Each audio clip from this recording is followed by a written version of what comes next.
अस्सलाम वालेकुम। आज हम टॉपिक पढ़ेंगे विटामिन B2 को डिस्कस करेंगे। आज विटामिन B2 का दूसरा नाम होता है राइबोफ्लेविन। ये बात आपको पता होनी चाहिए।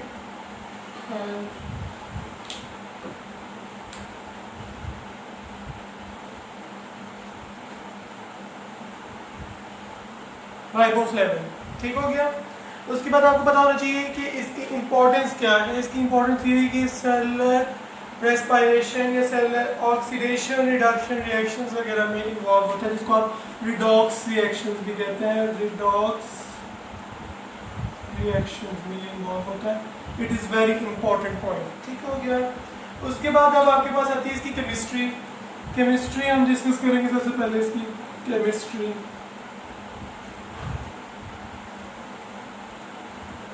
आपको पता होना चाहिए इसके पास एक रिंग होती है जिसको आप 6,7 डाइमिथाइल आइसोएलोक्साजीन रिंग कहते हैं। ठीक हो गया। इसको रिंग का नाम आपको आना चाहिए 6,7 डाइमिथाइल आइसोएलोक्साजीन रिंग। ठीक हो गया। समझ आ गई। अब ये चीज़ आपको पता होनी चाहिए, पेपर में बहुत पूछी जाती है। तो उसके बाद आपको जो पता होना चाहिए वो ये है कि जो राइबोफ्लेविन है ये स्टेबल होता है हीट के लिए और सेंसिटिव होता है लाइट के लिए। ठीक है, ये आपको चीज़ पता होनी चाहिए। सेंसिटिव टू लाइट और स्टेबल टू हीट। ठीक हो गया। सो आपके पास हीट पड़ेगी तो इसके ऊपर कोई इतना इफेक्ट नहीं आएगा, लेकिन अगर इसके ऊपर लाइट पड़ती है तो इसके अंदर रिएक्शन स्टार्ट हो जाएंगे और ये अपनी डिफरेंट प्रोडक्ट्स में कन्वर्ट हो जाएगा। सपोज आपके पास लाइट फॉल कर रही है, अल्ट्रा वायलेट लाइट। सपोज ये राइबोफ्लेविन है, राइबोफ्लेविन। ठीक है, जब आप इसके ऊपर ultraviolet rays UV light fall करवाते हैं, यूवी लाइट फॉल की तो ये उसको कन्वर्ट कर देगा ल्यूमीफ्लेविन। ठीक है, एक ये प्रोडक्ट बन जाएगी। ठीक है, या कन्वर्ट हो जाएगा वो लैक्टोफ्लेविन में, लेकिन वो इससे नहीं होगा convert, because UV light fall की तो ल्यूमीफ्लेविन में कन्वर्ट होगा। ल्यूमीफ्लेविन से क्या मुराद है कि ये येलो फ्लोरेसेंस देगा, मतलब कि लाइट की फ्लोरेसेंस ये देगा। ठीक है, लाइट से ऑब्टेन हुआ है। ठीक है, उसके बाद लैक्टोफ्लेविन है, ये ऑब्टेन हुआ है मिल्क से। ठीक है, और जो तीसरे नंबर वाला है हेप्टोफ्लेविन, ये आपने याद रखना है, it is obtain from liver. ये तीन चीजें आपको पता होनी चाहिए, लाइट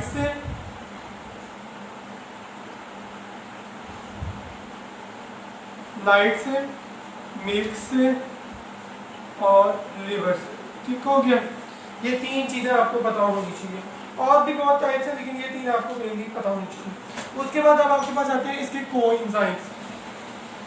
कोएंजाइम्स, ठीक है, अब हम कोएंजाइम्स को डिस्कस करते हैं।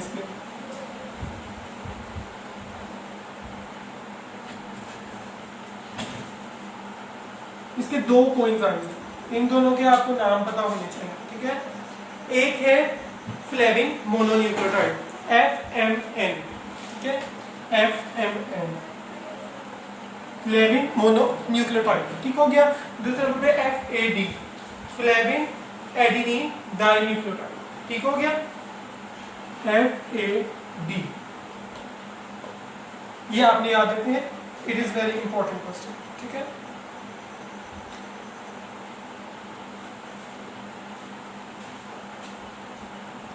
अच्छा, अब हमने अभी तक जो देख लिया वो है जी केमिस्ट्रीज की देख ली हमने और इसके कोएंजाइम्स देख लिए। तो हम साइड पे इसको मेंशन कर देते जो अभी हमने चीजें देख ली हैं। नंबर 1 पर हमने देख ली इसकी केमिस्ट्री। नंबर 2 पे हमने देख ली इसके कोएंजाइम्स। ठीक हो गया। नंबर 3 देखने से पहले अब हम देखते हैं कि इसकी RDA क्या होती है, रिकमेंडेड डाइटरी अलाउंस। ठीक है, RDA याद होनी चाहिए आपको। RDA इंपॉर्टेंट है, MCQ वगैरह में पूछी जा सकती है आपसे। अब ये दो कंडीशंस हैं जिसमें ये चेंज हो सकती है। एक तो नॉर्मल पर्सन है उसके अंदर क्या होगी, और एक वुमेन है जो लैक्टेटिंग है उसके अंदर क्या होगी। तो हम ये दो में देखेंगे, ठीक है। जो नॉर्मल है उसके अंदर 1.2 से 1.7 मिलीग्राम पर डे रिक्वायरमेंट है इसकी, ठीक है। और जो एक लैक्टेटिंग वुमेन है उसके अंदर 0.2 से 0.5 मिलीग्राम पर डे, ये इससे ज़्यादा होती है इसकी अमाउंट। देखिए ये जो है ना इसके अंदर आप 0.2 से 0.5 मिलीग्राम जो है वो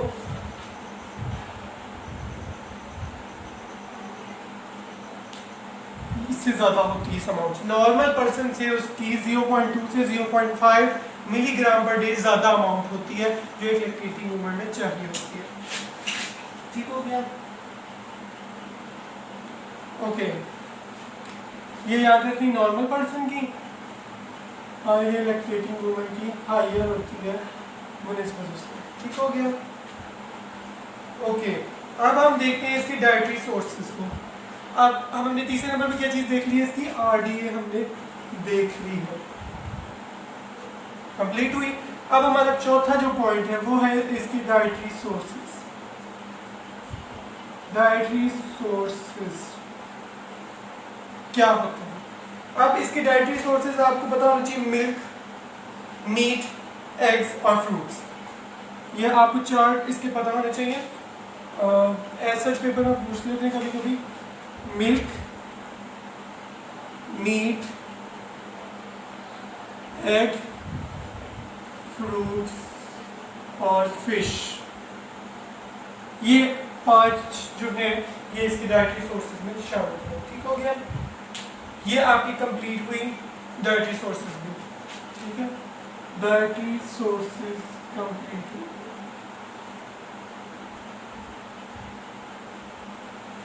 अब हम इनकी डेफिशिएंसी सिम्टम्स देखने से पहले हम इसके बायोकेमिकल फंक्शंस को देखेंगे कि इसके बायोकेमिकल फंक्शंस क्या होते हैं। अच्छा, अब हम देखेंगे इसके बायोकेमिकल फंक्शंस को। बायोकेमिकल फंक्शंस में आपको जो पता होना चाहिए वो ये है कि ये रिडॉक्स रिएक्शन के अंदर इसके जितने भी कोएंजाइम्स हैं उनके साथ मिलकर राइबोफ्लेविन जो है रिडॉक्स रिएक्शन के अंदर रोल प्ले करता है। सबसे पहली चीज़ जो आपको याद होनी चाहिए वो ये है कि ये रिडॉक्स रिएक्शन के अंदर रोल प्ले करता है। ठीक हो गया। अब रिडॉक्स रिएक्शन के अंदर क्या रोल है इसका, वो ये है कि इसमें जो है ऑक्सीडेशन भी होनी है और रिडक्शन भी होनी है। ठीक हो गया। अब दो ये जो हमने पहले एक रिंग पढ़ा था 6,7 डाइमिथाइल आइसो अलोक्साजेन रिंग था। अब इस रिंग की वजह से ये ऐड करेगा हाइड्रोजन आयंस किसके अंदर, FAD और FMN के अंदर। ठीक हो गया। FAD और FMN के अंदर क्या ऐड हुए, हाइड्रोजन ऐड हुए और इसने कन्वर्ट कर दिया FADH और FMNH2। ठीक है,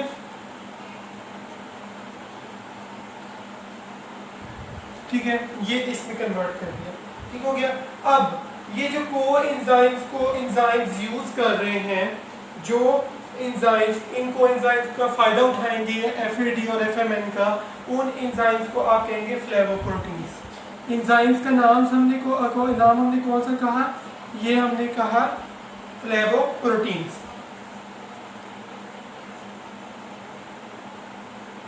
अब अगर ये जो आपके फ्लेवोप्रोटीन्स हैं ये मेटल एटम्स वगैरह कंटेन करती हैं तो ये मेटलो फ्लेवोप्रोटीन्स कहलाएंगे। मेटल कौन कौन सा हो सकता है, आयरन हो सकता है, मोलिब्डेनम हो सकता है। ठीक है, तो अगर इनके अंदर आपके पास मेटल भी होंगे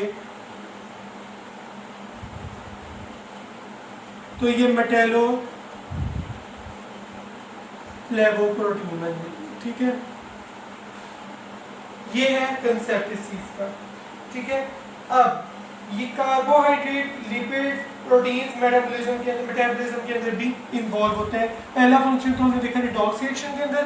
दूसरे नंबर पर हमने कहा कि ये कार्ब्स, प्रोटीन्स, लिपिड्स मेटाबॉलिज्म के अंदर भी इन्वॉल्व होते हैं। ठीक हो गया? ओके, अब आपके पास जो मेन चीज़ है, अब हम इसका एक रिएक्शन की फॉर्म में देखते हैं कि किस तरीके से होगा ये सब कुछ, कि कैसे कन्वर्जन हो रही है, कौन कौन से एंजाइम्स इन्वॉल्व हो रहे हैं जो फ्लेवोप्रोटीन्स कहलाते हैं, उनको हम देखते हैं। ठीक है, एक रिएक्शन है जिसको मैं कोशिश करता हूँ कि अगले पेज पे ले जाऊँ, लेकिन यहीं पे आ जाएगा मेरा ख्याल है। अच्छा, अब देखिए राइबोफ्लेविन, राइबोफ्लेविन इसने किसकी प्रेजेंस में, फ्लेवोकाइनेज एक एंजाइम है जिसको हमने कहा कि वो एंजाइम जो FAD और FMN को यूज करेगा वो फ्लेवोप्रोटीन्स कहलाएंगे। तो ये एंजाइम फ्लेवोकाइनेज है, इसको हम फ्लेवोप्रोटीन भी कह सकते हैं। इसकी प्रेजेंस में, फ्लेवोकाइनेज की प्रेजेंस में, ठीक है, ATP जो है वो ADP में ब्रेक होगा। ये इससे लिख लेते हैं, ATP ब्रेक्स इनटू ADP। ठीक है, ये कन्वर्ट हो जाएगा फ्लेविन मोनोन्यूक्लियोटाइड के अंदर। ठीक है, FMN, फ्लेविन मोनोन्यूक्लियोटाइड। ठीक हो गया? अब इसी के अंदर FAD सिंथेज एक एंजाइम है, FAD सिंथेज, इसको भी आप क्या कह सकते हैं, फ्लेवोप्रोटीन कह सकते हैं। अब ये जो है इसके अंदर भी यही होगा कि ATP जो है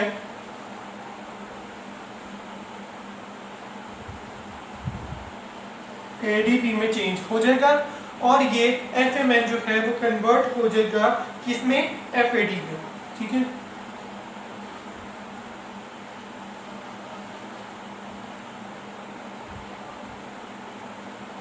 ठीक हो गया? अब आपने बात तो यही याद रखनी है कि फ्लेविन के राइबोफ्लेविन के अंदर हमने कहा कि कौन सा रिंग होता है, 6,7 डाइमिथाइल आइसोएलोक्साजेन रिंग होता है।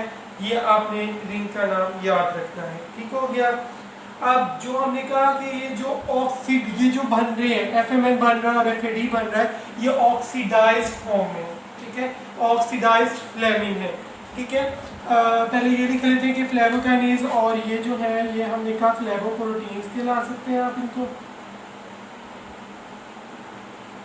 ठीक है, और एक और बात जो याद रखनी वो ये है कि ये ऑक्सीडाइज्ड फॉर्म में, ऑक्सीडाइज्ड फॉर्म में, ये भी ऑक्सीडाइज्ड है।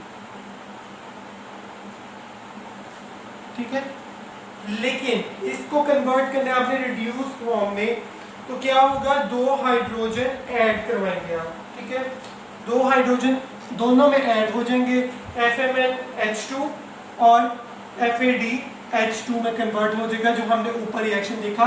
और ये कौन से रिंग की वजह से था, 6,7 डाइमिथाइल आइसोएलोक्साजेन रिंग की वजह से था। ठीक हो गया? तो ये आपके हैं बायोकेमिकल फंक्शंस। ओके, अब हम देखते हैं इसकी डेफिशिएंसी डिजीजेस क्या होती हैं।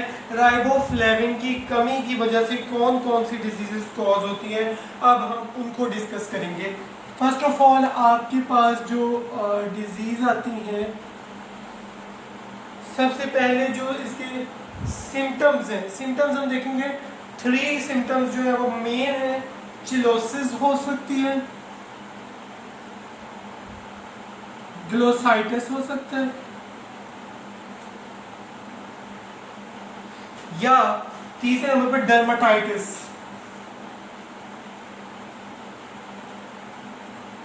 हो सकता है। अब ये तीनों है क्या, इनको हम देखते हैं। अब इन तीनों में आपको पता हम चीज, चिलोसिस ये वो है जिसके अंदर आपके माउथ के जो होंठ के जो बिल्कुल माउथ के कॉर्नर्स हैं उन पे फिशर्स की फॉर्मेशन हो जाती है। ठीक हो गया? अब जो आपके पास दूसरी डिजीज है, इसमें आपने याद रखना है माउथ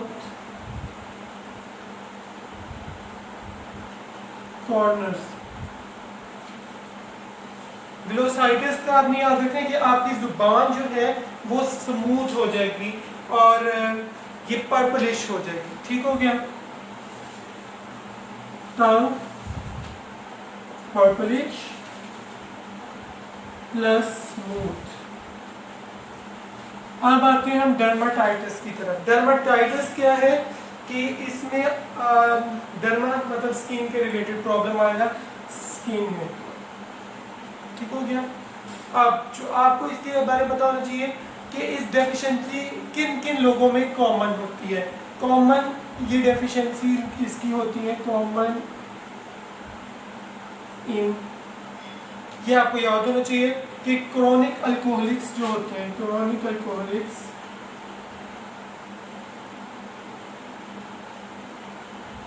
ये उसमें उनमें कॉमन होती है, ये इम्पोर्टेंट चीज़ है, ठीक है। उसके बाद जो आपको पता होना चाहिए कि आप इस राइबोफ्लेविन की डेफिशिएंसी को कैसे असेस कर सकते हैं कि एंजाइम ग्लूटाथियोन रिडक्टेज होता है, ग्लूटाथियोन रिडक्टेज, ठीक है। अब ये एंजाइम जो है इसके एसेस देकर आप एरिथ्रोसाइट के अंदर आप जो है वो राइबोफ्लेविन की डेफिशिएंसी को असेस कर सकते हैं। तो हमने अब क्या देखा कि इसकी डायग्नोस कैसे आप इसको कर सकते हैं, डायग्नोसिस, ठीक हो गया। अब जो आपको लास्ट चीज का पता होना चाहिए वो है इसके एंटी मेटाबोलाइट्स के बारे में। एंटी मेटाबोलाइट्स इसके कौन से होते हैं वो हम देख लेते हैं, अभी साइड पे देख लेते हैं। एंटी मेटाबोलाइट्स,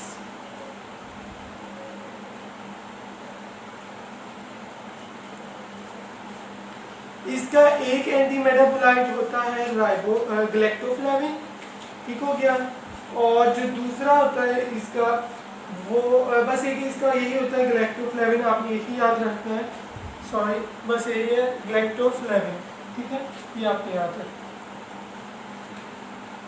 ग्लैक्टोफ्लेविन, ठीक हो गया। अब जो आपके पास कुछ चीज़ें आपको याद होनी चाहिए वो ये है कि FAD और FMN डिपेंडेंट रिएक्शन कौन से होते हैं, बस ये थोड़ी सी चीज़ है, ये हम देख लेते हैं अभी। ओके, अब तक जो हम देख लिए डेफिशिएंसी सिम्टम्स भी देख लिए, इसके हमने एंटी मेटाबोलाइट्स जिसको आप एंटेगोनिस्ट भी कहते हैं, एंटेगोनिस्ट कहते हैं, वो भी देख लिए। अब जो 8वें नंबर पे लास्ट चीज़ है हमारी इस राइबोफ्लेविन की वो है इसके कोएंजाइम्स जो हैं FAD और FMN के रिएक्शंस, जो ये कि कौन कौन सी रिएक्शंस इन पर डिपेंड करते हैं उसकी कुछ हम एग्जांपल्स देखेंगे, कार्ब से भी, लिपिड से भी, प्रोटीन से भी, और ये हम देखेंगे कि क्या होता है, ठीक है। ओके, सबसे पहले है FAD के डिपेंडेंट रिएक्शंस कौन से, कार्ब्स पे इसका कौन सा, प्रोटीन्स पे इसका कौन सा, और लिपिड्स पे इसका कौन सा, ठीक है। और उसके बाद FMN का एक ही रिएक्शन देखेंगे हम, ठीक है। ओके, सबसे पहला जो आपको रिएक्शन पता होना चाहिए पायरुवेट डिहाइड्रोजिनेज कॉम्प्लेक्स, जो हमने पढ़ा था पिछले लेक्चर में भी, जो हमारा था वो हमने रिएक्शन पढ़ा था उसका थायामीन वाले में भी हमने इसको डिस्कस किया था, लेकिन आज हम इसको अलग से देखेंगे। पायरुवेट जो है वो एसिटाइल CoA के अंदर कन्वर्ट हो रहा है, पायरुवेट एसिटाइल CoA में कन्वर्ट हो रहा है। एंजाइम कौन सा था, पायरुवेट डिहाइड्रोजिनेज कॉम्प्लेक्स, ठीक है। इसके प्रेजेंस में भी FAD की जरूरत पड़ती है, कौन सा पायरुवेट डिहाइड्रोजिनेज था एंजाइम, ठीक है। अब है आपके पास दूसरा रिएक्शन प्रोटीन्स के लिए भी हम एक देख लेते हैं कि प्रोटीन्स के आपके पास ग्लाइसिन जो है ग्लाइन ऑक्सलेट में कन्वर्ट हो रहा है, glycine is converting into glycine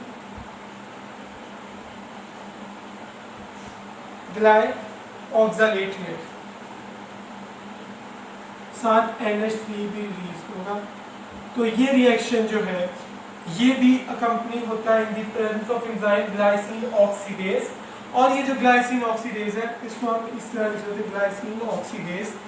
अब इसको भी जो है वो एफ की जरूरत पड़ती है अपनी रिएक्शन को कंप्लीट करने के लिए। अब आपके पास जो है वो रह गया लिपिड्स का। लिपिड्स का आप याद रखना है कि एसिटाइल-CO है, एसिटाइल-CO जो है वो कन्वर्ट हो रहा है अल्फा बीटा अनसैचुरेटेड एसिटाइल-CO के लिए।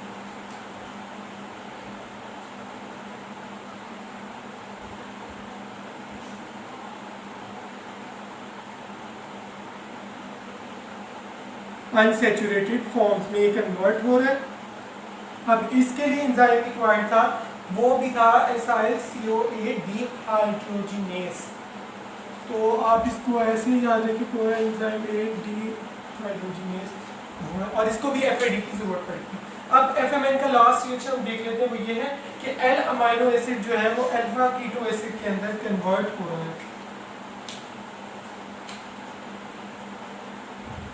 L-amino acid is being converted into alpha keto acid plus NH2।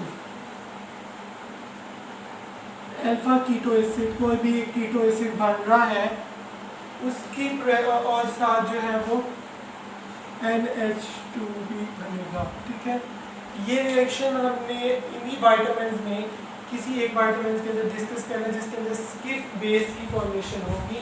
Skip base जो है ये पायरोडॉक्सिन के रिएक्शंस में हम देखेंगे, तो उसके बायोकेमिकल फंक्शन में हम देखेंगे कि ये जो L अमाइनो एसिड है वो पायरोडॉक्सिन की प्रेजेंस में किस में पायरोडॉक्सिल फॉस्फेट जो है वो उसका कोएंजाइम है, उसकी प्रेजेंस में L अमाइनो एसिड जो है वो अल्फा कीटो एसिड में कन्वर्ट होगा with an intermediate called skip base.